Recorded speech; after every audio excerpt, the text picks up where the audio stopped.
Tierra de frontera. ¿Cómo conquistamos el oeste?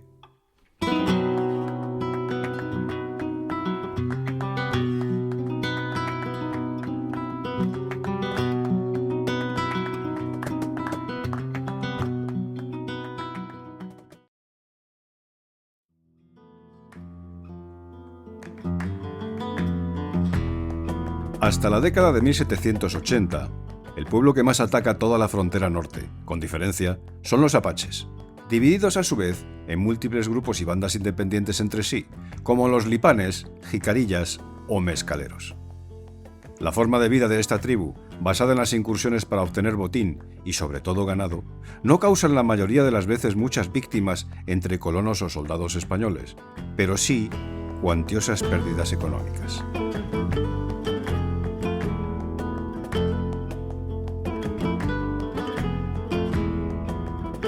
La irrupción progresiva de los comanches provoca que a partir de 1786, las relaciones entre apaches y españoles pasen de una hostilidad y desconfianza acérrimas a que los apaches, en su mayoría, acepten firmar la paz y se asienten en reservas designadas por los españoles.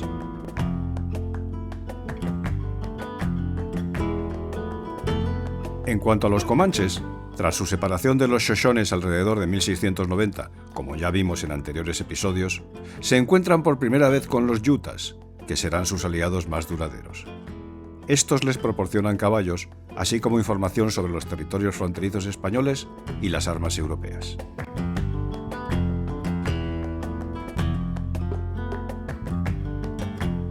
La introducción del caballo en la sociedad comanche provoca el cambio radical en la misma que ya conocemos.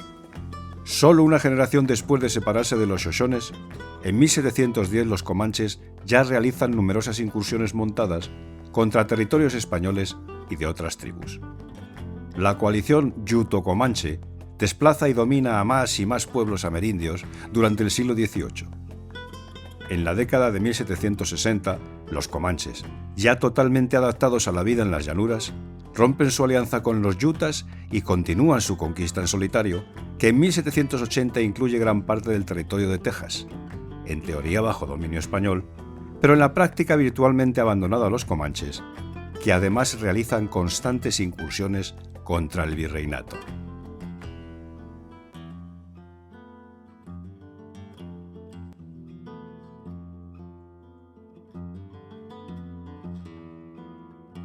En este episodio vamos a hablar con más detalle de estas dos poderosas naciones indias, apaches y comanches, y de su crucial papel en la historia de Nueva España.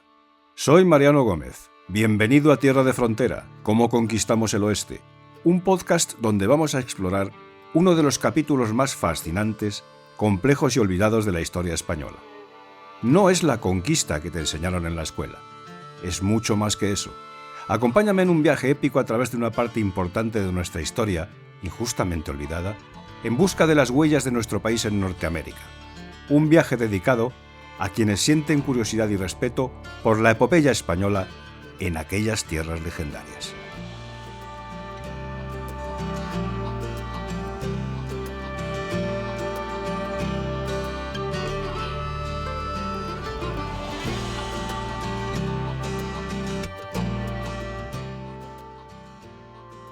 El fracaso final de la colonización europea a lo largo de la frontera septentrional de Nueva España cobra sentido por el choque de las culturas políticas imperial e india. Durante más de 3 siglos, las naciones indígenas nómadas del norte de México se enfrentaron al avance de los colonos ibéricos y mesoamericanos con desigual fortuna. El control del territorio y de las personas fue el centro de esta prolongada lucha, que debe entenderse no solo dentro de los contextos del Viejo Mundo, sino también de acuerdo con el pasado indígena.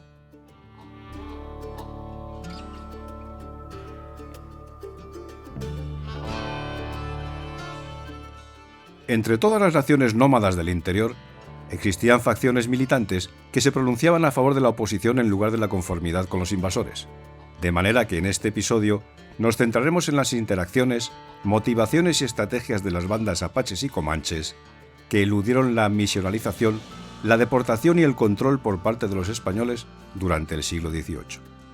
Al adaptarse a las nuevas tecnologías e instituciones, especialmente a las herramientas de metal y a los caballos, Los pueblos apache y comanche alteraron la ecología y la geografía humana de la frontera, de forma que supusieron un formidable desafío a las ambiciones imperiales de la España borbónica.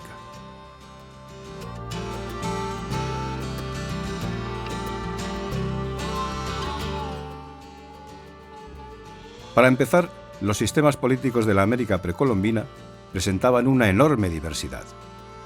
Los estados azteca e inca, aún visibles a través de su arquitectura monumental, ejemplifican el talento de los nativos americanos para la construcción de imperios. Otros grupos, como los mayas y las culturas del Mississippi, establecieron estados de menor escala, pero caracterizados de forma similar por élites religiosas y políticas que cobraban tributos a sus súbditos.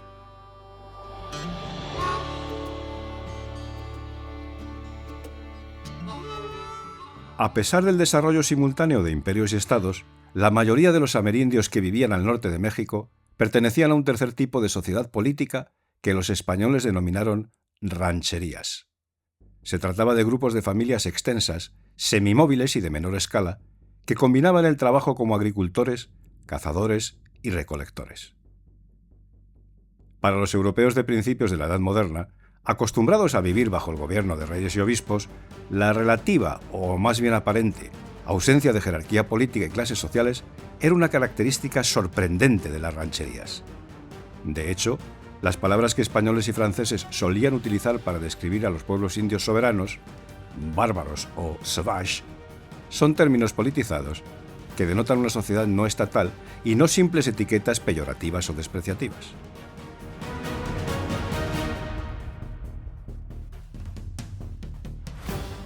La naturaleza asociativa y basada en el consenso de las rancherías se convirtió en una de las principales preocupaciones de los europeos, que se esforzaron de forma continuada, pero en general sin éxito, en alterar las estructuras sociales indias mediante las misiones, el comercio y las alianzas.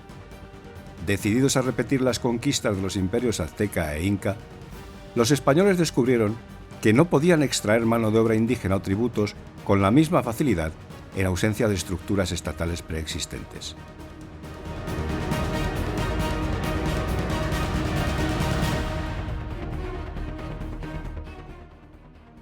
En su lugar, las bandas indígenas formaron alianzas con determinadas comunidades coloniales mientras permanecían en guerra con otras. Esta situación se explica gracias a la lógica de los indios. Como sabemos, pensaban que la alianza o la tregua pactada con un solo grupo de españoles no rezaba para con el resto, porque suponían que los colonos eran independientes los unos de los otros, al igual que sucedía con ellos mismos. Si se producían en las bandas disputas internas sobre cómo enfrentarse a los colonos, dichas bandas acostumbraban a dividirse en facciones que, si eran superadas militarmente, siempre podían retirarse a terrenos más aislados entre los cañones, desiertos y montañas.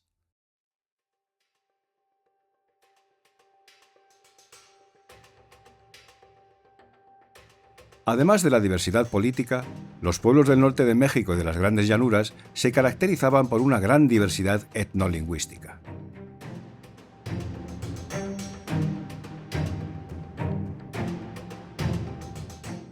Los agricultores de habla utoazteca, como los tarahumaras y los pimas, predominaban en las estribaciones y valles de la Sierra Madre Occidental, zonas que se convirtieron en Arizona, Sonora y el noroeste de Nueva Vizcaya.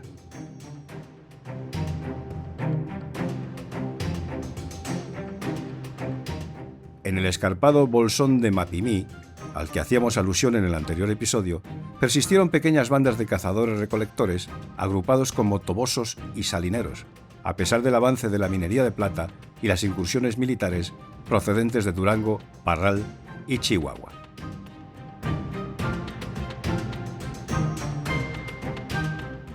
Más arriba del Río Grande se encontraba la Tierra de los Pueblos, un conjunto de ciudades-estado diversas cuya economía giraba en torno al cultivo del maíz y el comercio con los cazadores de bisontes de las llanuras.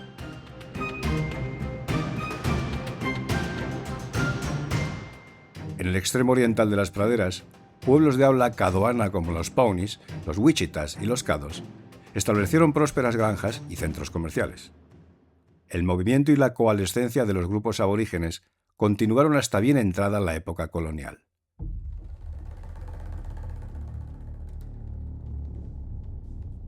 A finales del siglo XVIII, Los sioux y los algonquinos recién llegados de los grandes lagos y los bosques se instalaron en las praderas del norte y acabaron por convertirse en las poderosas confederaciones Lakota y Cheyenne. Y como ya sabemos, la llegada del caballo lo cambió todo de arriba a abajo. En el siglo XVIII, el control territorial de las naciones nómadas aumentó gracias a la expansión hacia el norte de los animales euroasiáticos. Después de 1700, muchos pueblos indígenas se restablecieron gradualmente de la introducción de nuevos agentes patógenos y fortalecieron sus poblaciones en nuevas tierras.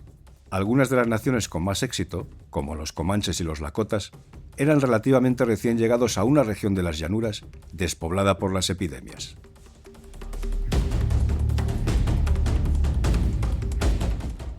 Este desigual resurgimiento indio se vio favorecido por el comercio de ganado y armas de fuego que convergía en el centro del continente en dos amplios arcos. La transformación resultante de las sociedades nativas, lo que los estudiosos denominan la revolución ecuestre, fue una época definida por la velocidad en la caza, los viajes y la guerra.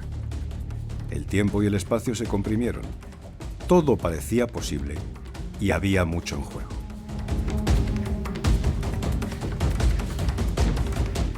A lo largo de siglo y medio, aproximadamente entre 1700 y 1840, la historia de conflicto, competencia y colaboración ocasional entre las bandas apaches y comanches se convirtió en un rasgo definitorio de la política regional.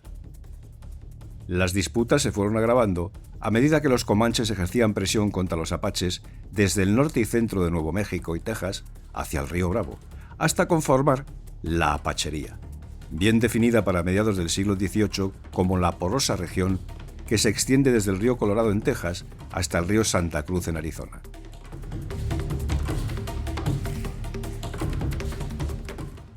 En 1796, el teniente coronel Antonio Cordero realizó una detallada semblanza de este pueblo en sus Noticias relativas a la nación apache, en las que explica que, nacido y criado el apache al aire libre del campo y fortificado por alimentos simples, se haya dotado de una robustez extraordinaria, que le hace casi insensible al rigor de las estaciones.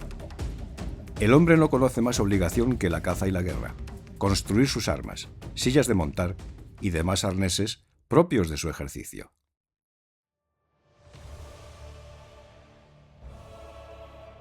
Para muestra del odio generalizado entre apaches y comanches, válganos un botón.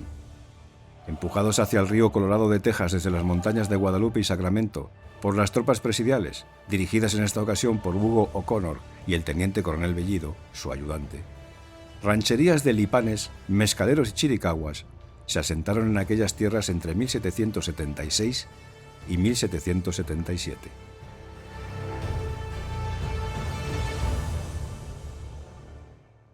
Querían pasar allí el invierno y prepararse para una partida de caza de bisontes.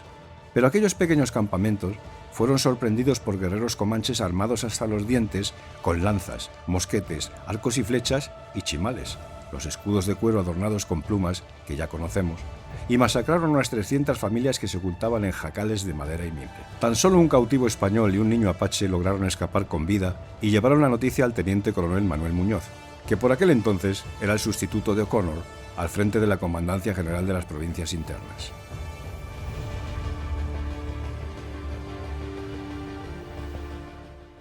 Antonio Cordero escribiría también en su obra Noticias relativas a la nación apache, que ya conocemos, lo siguiente: la guerra con los comanches es tan antigua cuanto lo son las dos naciones. La sostienen con vigor las parcialidades que les son fronterizas, esto es, faraones, mescaleros, llaneros y lipanes. Dimana su odio de que así los comanches como los apaches quieren tener cierto derecho exclusivo sobre el ganado del cíbolo, es decir, el bisonte americano, que precisamente abunda en los linderos de ambas naciones.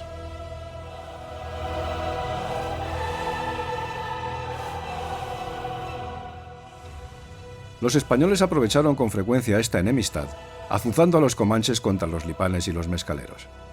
Aquellos pidieron la paz al gobernador de Coahuila, Juan de Ugalde, quien reclutó auxiliares lipanes para sus campañas contra los mescaleros. Tanto influyó esta cambiante relación entre apaches y comanches en aquellas tierras que la expansión de estas bandas, de hecho, fue un acontecimiento largamente recordado por otros pueblos indígenas del norte de Nueva España.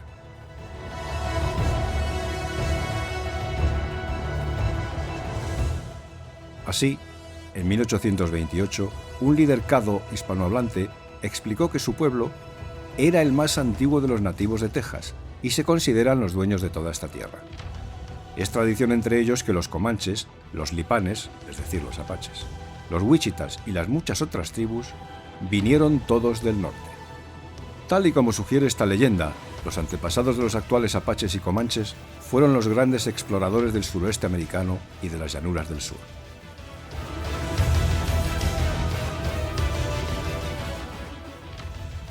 Como ya sabemos, en sus lenguas atabascanas, los apaches y navajos se denominan a sí mismos Ndé y Diné, respectivamente, es decir, el pueblo. Las historias tribales y los cuentos populares ofrecen también importantes aproximaciones a estos viajes. Así, entre los apaches, uno de sus principales héroes populares es el cazador de monstruos o asesino de enemigos, un poderoso antepasado que se convirtió en una deidad asociada a la guerra y a la exploración.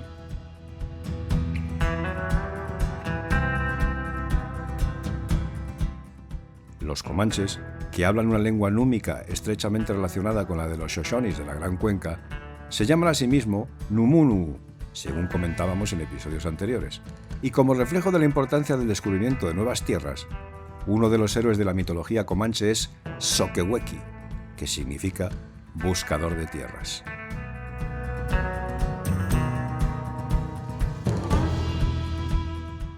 A lo largo de muchas generaciones, los antepasados de las actuales naciones apaches completaron su larga migración desde el noroeste de Canadá hasta el suroeste, entre 1300 y 1500. Adaptándose a sus nuevos hogares en los valles montañosos de Nuevo México y Arizona, algunos de estos grupos se convirtieron en los chiricahuas, gileños, jicarillas, mimbreños, navajos y apaches occidentales.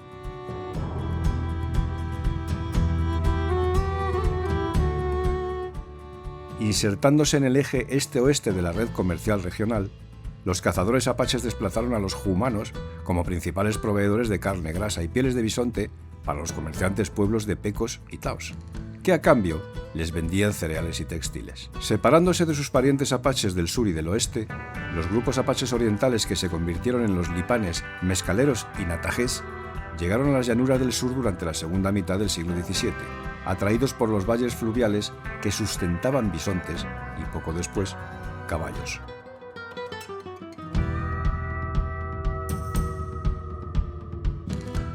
A fuerza de dispersar o incorporar a los nativos locales, las bandas de lipanes establecieron campamentos desde el Hill Country, del centro de Texas, hacia el sur hasta el Río Grande, mientras que sus aliados mezcaleros ocuparon la región del río Pecos hacia el oeste.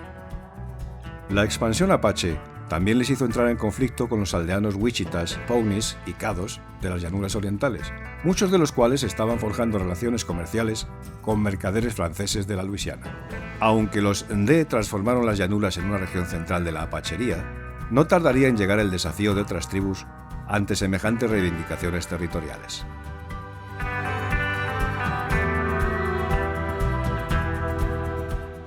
También atraídos por las posibilidades de un estilo de vida ecuestre, un grupo de habitantes númicos, según hemos comentado en episodios anteriores, se separó de sus parientes Shoshones y emigró desde la cordillera frontal hacia las llanuras sobre 1600. Entraron en los registros españoles en 1706 como comanches, derivado parece ser de la palabra yuta comancha, que viene a significar gente que quiere pelear todo el tiempo. Guiadas por sus aliados yutas, las bandas comanches empezaron a atacar a los apaches de las llanuras y a los indios pueblos del norte de Nuevo México a principios del siglo XVIII. En la década de 1720, los comanches alternaban las incursiones con el comercio con los asentamientos de Nuevo México, donde transportaban pieles curtidas, cueros de bisonte y los jóvenes indios que capturaban.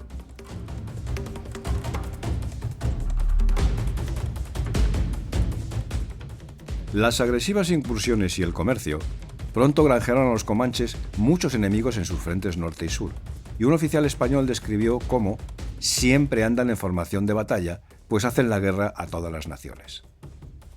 Durante la década de 1740, otras bandas comanches avanzaron hacia el sureste, en dirección a Texas, lo que desencadenó la guerra con los apaches por el control de las valiosas zonas de caza del bisonte de la parte alta de los ríos Colorado y Brazos.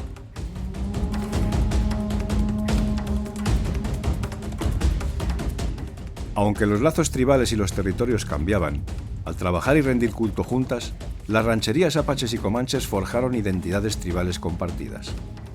Como dijo el comandante de las provincias internas en 1791, Pedro de Nava, la nación Lipán se compone de diferentes facciones conectadas progresivamente por estrechos lazos de parentesco, alianzas y patriotismo, asegurando que todos esos intereses se preservan mediante el robo y la caza del búfalo.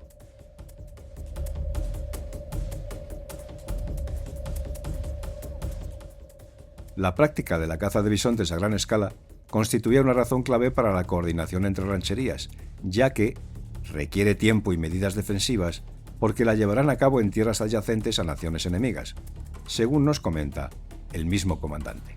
Tal y como sugiere de la Nava, el control del territorio y sus recursos seguía siendo importante para los pueblos nómadas, incluso cuando los europeos negaban sus reivindicaciones en los mapas y en los documentos.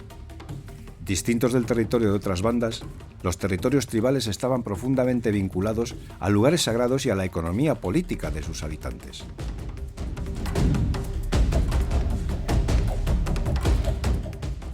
Históricamente contingentes, estas fronteras podían ampliarse o reducirse mediante matrimonios mixtos, alianzas, movimientos religiosos o medios más violentos como la guerra y la toma de cautivos. Puesto que ninguna tregua era general y la paz solo podía mantenerse a nivel local, las negociaciones interpersonales eran esenciales para las alianzas que definían el territorio tribal. Conocidos entre los apaches y comanches como Nantan y Paraibo, respectivamente, los líderes masculinos se ganaban su influencia gracias a su capacidad para mediar, persuadir y compartir. Sin embargo, carecían de autoridad coercitiva y se encargaban principalmente de tratar con los forasteros como diplomáticos y soldados.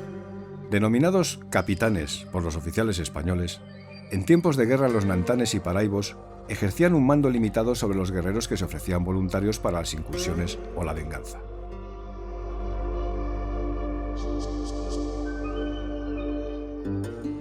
En 1761, un sacerdote franciscano describió cómo los apaches tienen muchos jefes. Al que adquiere fama de audaz, se le unen varios otros que le eligen jefe sin más ceremonia que unirse a él.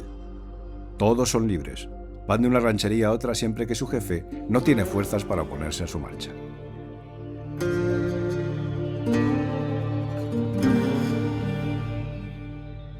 Cuatro décadas más tarde, otro testigo experimentado volvió a señalar que cada cabeza de familia en su propio campamento se considera a sí mismo un soberano en su propio distrito.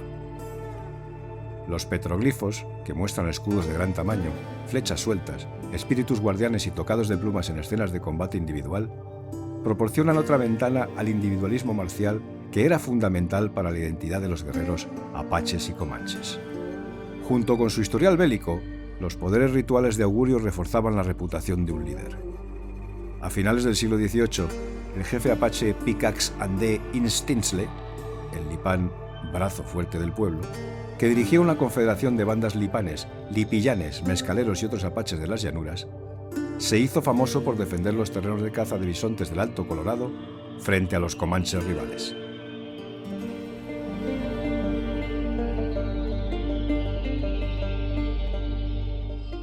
En 1788 calculó el momento exacto de un eclipse solar, durante el cual él y un gran número de seguidores celebraron un ritual sagrado. Aunque se le prohibió interrumpirlo, un oficial español observador que le conocía comentó que el poder de Pickax Andé se manifiesta cada día más por el gran número de importantes jefes apaches que se someten a él, un príncipe natural, por cuya boca creen que hablan los dioses. Cuando la caballería comanche invadió su campamento durante una cacería de búfalos, Pickax Andé demostró su temple matando a 4 comanches con su lanza, incluido uno que llevaba un abrigo de oficial español que le había regalado el gobernador de Texas.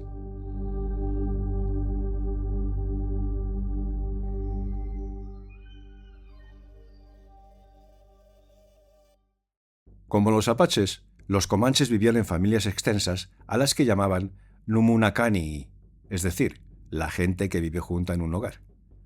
Dentro de estas sociedades militarizadas e igualitarias, los paraibos adquirían estatus por su historial militar, su puja o poder medicinal y su capacidad para redistribuir los recursos. Los honores de guerra permitían a los hombres participar en una política cara a cara y basada en el consenso de la banda. El sustantivo tecunihuapel, guerrero o héroe, deriva del verbo tecua, hablar.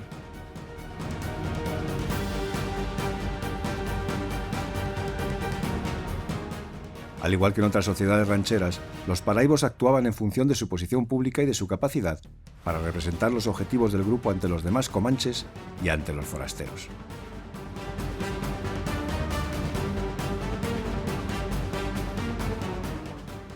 Aunque estaban dispersos durante la mayor parte del año para gestionar mejor sus crecientes manadas de caballos, las rancherías comanches formaron tres grandes divisiones en el siglo XVIII, conocidas como los yamparicas, o comedores de raíces, los jupes, es decir, la gente de la madera, y los cotzotecas, o comedores de búfalos. A su vez, estas subdivisiones podían coordinar agrupaciones mayores para discutir iniciativas políticas importantes, como ocurrió durante las negociaciones de 1785 y 1786 con representantes de Nuevo México y Texas.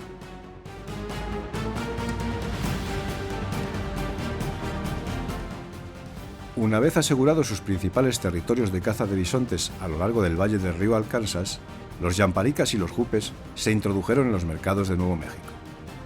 En el otro extremo de la comanchería, los cotzotecas extendieron sus fronteras a los bosques del centro de Texas, lo que los acercó a los comerciantes franceses y los puso a tiro de piedra de los rebaños de Coahuila, Nuevo León y Nuevo Santander.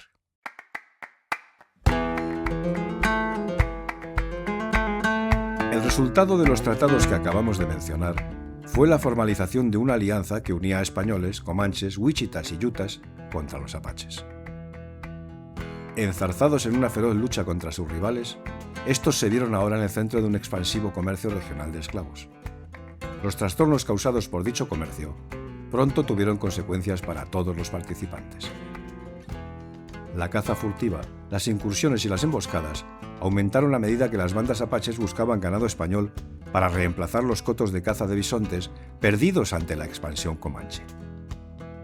Retirándose ante la embestida comanche, los apaches orientales construyeron nuevos campamentos a lo largo del Río Grande y dentro del bolsón de Mapimí, realizando solo expediciones periódicas de caza de bisontes a las praderas.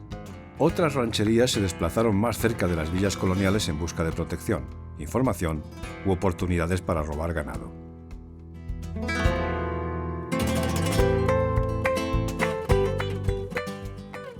Aunque los oficiales españoles a menudo culpaban de estos ataques a las rancherías apaches, muchos de estos asaltantes resultaron ser grupos mixtos de españoles renegados, seris, tarahumaras, yaquis y otros indios sedentarios que imitaban las tácticas apaches.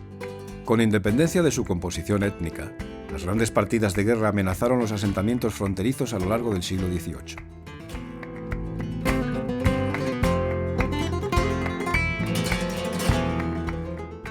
En 1782, un ejército de 600 apaches occidentales atacó Tucson, en el norte de Sonora, mientras que más al este, mescaleros, natayés y lipanes acometían las aldeas del Bajo Río Grande. En un asombroso ataque, una fuerza combinada de 200 lipanes y mescaleros esperó a que las tropas coloniales salieran de patrulla y luego asaltó Laredo en la tarde del 7 de abril de 1790. Esta fuerza tomó la plaza y vació el arsenal de pólvora antes de apoderarse de 200 cabezas de ganado.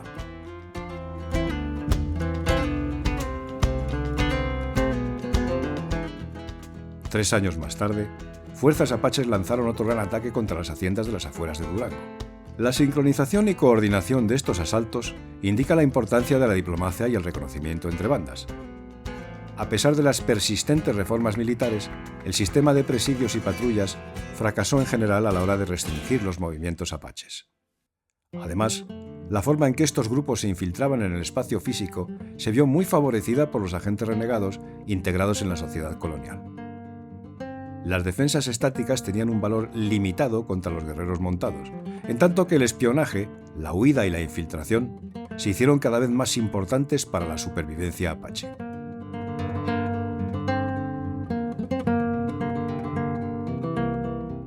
Aunque desempeñaron un papel importante en la exacerbación de la guerra entre apaches y comanches, los españoles la describieron a menudo como un conflicto primordial entre enemigos naturales. En su Historia de Texas de 1784, el gobernador provincial afirmaba que si los guerreros apaches y comanches se levantaran el día del juicio final, sus huesos lucharían. Las interpretaciones que hacen hincapié en la animosidad intertribal inherente, que es cierta, ignoran, sin embargo, la complejidad de las relaciones interindígenas. Incluso dentro del patrón general de conflicto, los momentos de simbiosis, intercambio y alianza crearon un amplio espectro de estados entre la paz y la guerra. De hecho, la toma de cautivos fue una de las vías para llegar a un acuerdo.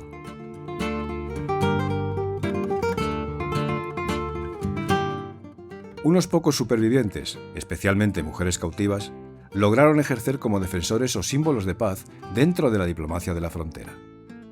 Un relato lipán habla de un guerrero que capturó a una niña comanche y la trató como a una hija adoptiva.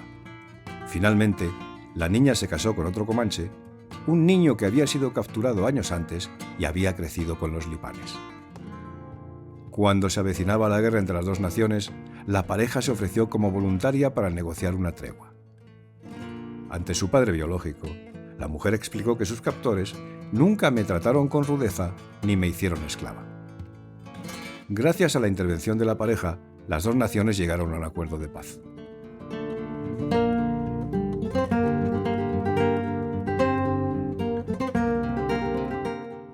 Otro relato registra cómo varios capitanes comanches volvieron de una incursión en México y se acercaron a un campamento lipán mezcalero durante el viaje de regreso.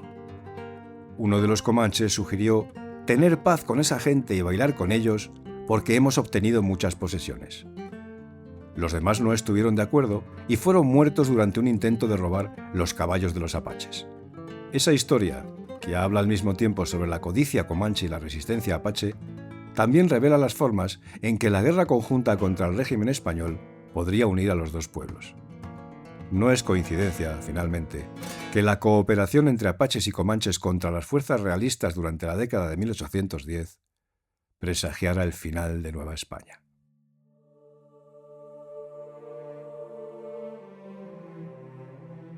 Tierra de Frontera, ¿Cómo conquistamos el oeste?, es un podcast producido por Trafalgar Street Sound and Dubbing Studio. Puedes verlo en YouTube y escucharlo en Spotify, Apple Music e iVoox. Si te ha gustado mi trabajo, dale un like, suscríbete a mi canal de YouTube o al podcast propiamente dicho en cualquiera de las plataformas de audio que lo albergan, comparte y deja tu comentario. Muy en breve, nos vemos en el siguiente episodio de Tierra de Frontera. Un saludo cordial y muchas gracias por escucharme.